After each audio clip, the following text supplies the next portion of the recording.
नमस्कार दोस्तों। आज मैं आपको सोमवार की व्रत कथा सुनाने जा रही हूँ। सोमवार का दिन भगवान शंकर को समर्पित है। भगवान शंकर का व्रत रखने से हर भक्त की सभी मनोकामना पूर्ण होती हैं। तो चलिए भक्तों, सोमवार की व्रत कथा सुनते हैं। एक समय की बात है, किसी नगर में एक साहूकार रहता था। उसके घर में धन की तो कोई कमी नहीं थी, लेकिन उसकी कोई संतान नहीं थी। इस कारण से वह बहुत दुखी रहता था। संतान प्राप्ति के लिए वह प्रति सोमवार को व्रत भी रखता था। पूरी श्रद्धा के साथ हर सोमवार को शिव मंदिर जाकर भगवान शिव और पार्वती की पूजा किया करता था। उसकी भक्ति से एक दिन माँ पार्वती अत्यंत प्रसन्न हो गई। उन्होंने भगवान शिव से उस साहूकार की मनोकामना पूर्ण करने का आग्रह किया। इस पर भगवान शिव ने कहा कि हे पार्वती, इस संसार में हर प्राणी को उसके कर्मों का फल अवश्य मिलता है। जिसके भाग्य में जो हो उसे भोगना ही पड़ता है। लेकिन माता पार्वती ने साहूकार की भक्ति का मान रखने के लिए भगवान शिव से एक बार फिर इच्छा जताई। शिवजी ने माता पार्वती के आग्रह पर साहूकार को पुत्र प्राप्ति का वरदान तो दिया, साथ ही ये भी कहा कि उसके बालक की आयु केवल 12 वर्ष की ही होगी। साहूकार माता पार्वती और भगवान शिव की बातचीत को सुन रहा था। उसे भगवान की इस बात से ना तो खुशी थी और ना ही दुख। वह हमेशा की तरह शिवजी की पूजा करता रहा। कुछ समय बीत जाने के बाद साहूकार के घर एक पुत्र का जन्म हुआ। जब उस बालक की उम्र 11 वर्ष हुई तो उसे पढ़ाई के लिए काशी भेज दिया गया। साहूकार ने पुत्र के मामा को बहुत सारा धन देकर उसे काशी विद्या प्राप्ति के लिए जाने को कहा। साथ ही मामा को ये भी समझाया कि रास्ते में यज्ञ कराते हुए जाना और यज्ञ स्थल पर ब्राह्मणों को भोजन जरूर कराना और उन्हें दान दक्षिणा भी देना। दोनों मामा भांजे साहूकार के निर्देशानुसार यज्ञ कराते और ब्राह्मणों को दान दक्षिणा देते काशी की ओर चल पड़े। रात में एक नगर पड़ा जहां किसी राजा की कन्या का विवाह हो रहा था। लेकिन जिस राजकुमार से उसका विवाह होने वाला था वह एक आंख से काना था। राजकुमार के पिता ने अपने पुत्र के काना होने की बात को छुपाने के लिए एक चाल सोची।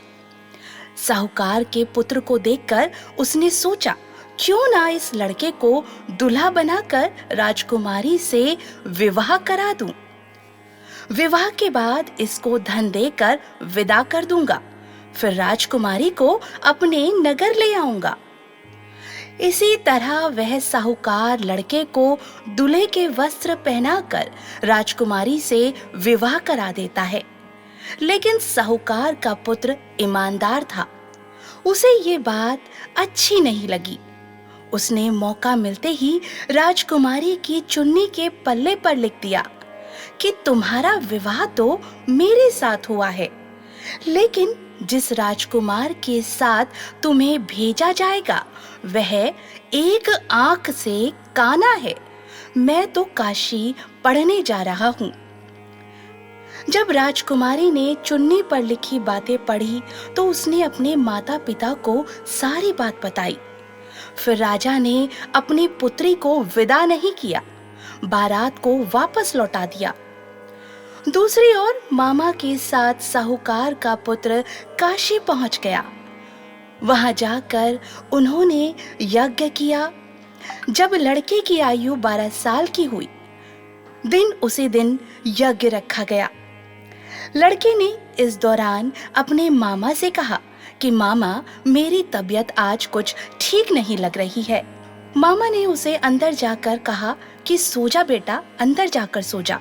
शिवजी के वरदान के अनुसार कुछ ही देर में उस बालक ने प्राण त्याग दिए। इधर मामा भांजे को मृत देखकर विलाप करने लगा। संयोगवश उसी समय शिवजी और माता पार्वती उधर से गुजर रहे थे। पार्वती ने भगवान से कहा, हे स्वामी, मुझे किसी के रोने का स्वर सुनाई दे रहा है। मुझसे ये स्वर सहन नहीं होता। कृपा कर आप इस व्यक्ति के कष्ट को दूर कर दें।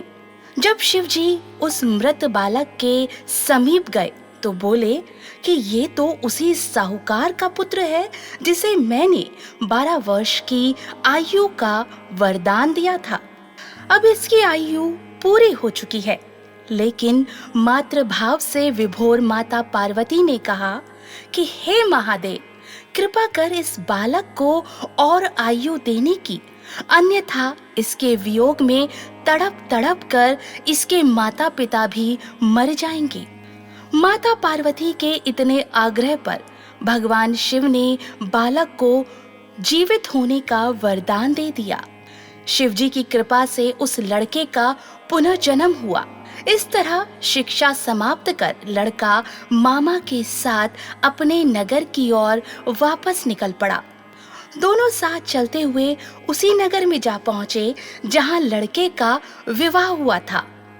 राजा ने लड़के को वहां पहुंचते ही पहचान लिया। फिर महल में ले जाकर उसकी खूब खातिरदारी की और अपनी पुत्री को विदा भी कर दिया। इधर भूखे प्यासे रहकर साहूकार और उसकी पत्नी अपने बेटे की प्रतीक्षा कर रहे थे। उन्होंने अपने बेटे की मृत्यु का समाचार मिलने पर स्वयं प्राण त्याग देने का प्रण ले रखा था, परंतु अपने बेटे के जीवित होने का समाचार पाकर मानो उनकी खुशी का ठिकाना न रहा। उसी रात भगवान शिव ने साहूकार के स्वप्न में आकर कहा, हे श्रेष्ठी, मैंने तेरे सोमवार के व्रत करने और व्रत कथा सुनने से प्रसन्न होकर तेरे पुत्र को लंबी आयु का वरदान दे दिया है। तो दोस्तों, नारद पुराण में सोमवार व्रत का उल्लेख मिलता है। इस दिन सुबह उठकर स्नान करें, फिर शिवजी पर जल चढ़ाने के बाद उन्हें विलप पत्र अर्पित करें। साथ ही भोलेनाथ संग माता गौरी की विधिवत पूजन करें। इसके बाद व्रत कथा सुनकर अपने व्रत को खोल सकते हैं। मान्यता के मुताबिक इस व्रत में 3 पहर की उपवास रखी जाती है, यानी शाम के वक्त ही व्रत को खोलना चाहिए। तो दोस्तों, जैसे साहूकार के व्रत से प्रसन्न होकर भगवान शिव ने उसके पुत्र के प्राण वापस कर दिए, तो आप भी इसी तरह सोमवार का व्रत कर भगवान शिव से अपनी मन मांगी मुराद पा सकते हैं।